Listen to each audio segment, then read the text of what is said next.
അപ്പോൾ നമ്മുടെ അക്ബറും സരികയും ആദില, നൂറ, ശൈത്യ ഇവരൊക്കെ കൂടെ ഇരുന്ന് ഒരാളെ ഇരുന്ന് കളിയാക്കുക കേട്ടോ.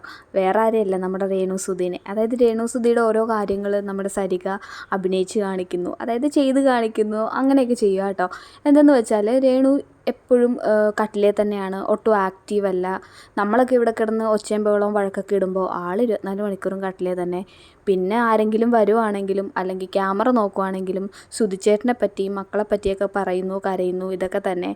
അതുപോലെ തന്നെ പോയി ഇരിക്കാൻ നേരത്ത് തല ചെറുകി മുടിയെന്ന് എന്തോ സാധനമൊക്കെ എടുത്ത് താഴത്തോട്ടിടുന്നു, അങ്ങനെയുള്ള കാര്യങ്ങളൊക്കെ പറയുകയാണ്. അതുപോലെ തന്നെ രാത്രി കിടക്കാൻ നേരത്ത് എൻ്റെ മേത്ത് കാല് വെച്ചിട്ടാണ് കിടക്കുന്നതെന്നൊക്കെ പറയുകയാണ്.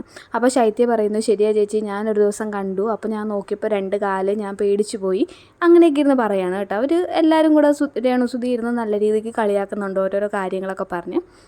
പക്ഷേ രേണുസുധിയുടെ ഭാഗത്തൊരു കുഴപ്പമെന്ന് പറഞ്ഞാൽ ആൾ ഒട്ടും ആക്റ്റീവ് അല്ല. ആൾ ഈ സോഷ്യൽ മീഡിയയിലൊക്കെ ഭയങ്കര ഇതായിട്ട് നിന്നിരുന്ന ആൾ ബിഗ് ബോസ് ഹൗസിൽ വന്നപ്പോൾ ഭയങ്കര സൈലൻ്റാണ്.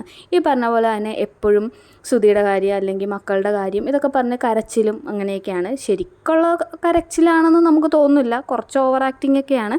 എന്നിരുന്നാലും കുറച്ച് അങ്ങനെയുള്ള കാര്യങ്ങളൊക്കെയാണ്. ആൾ ഒട്ടും ആക്റ്റീവ് അല്ല.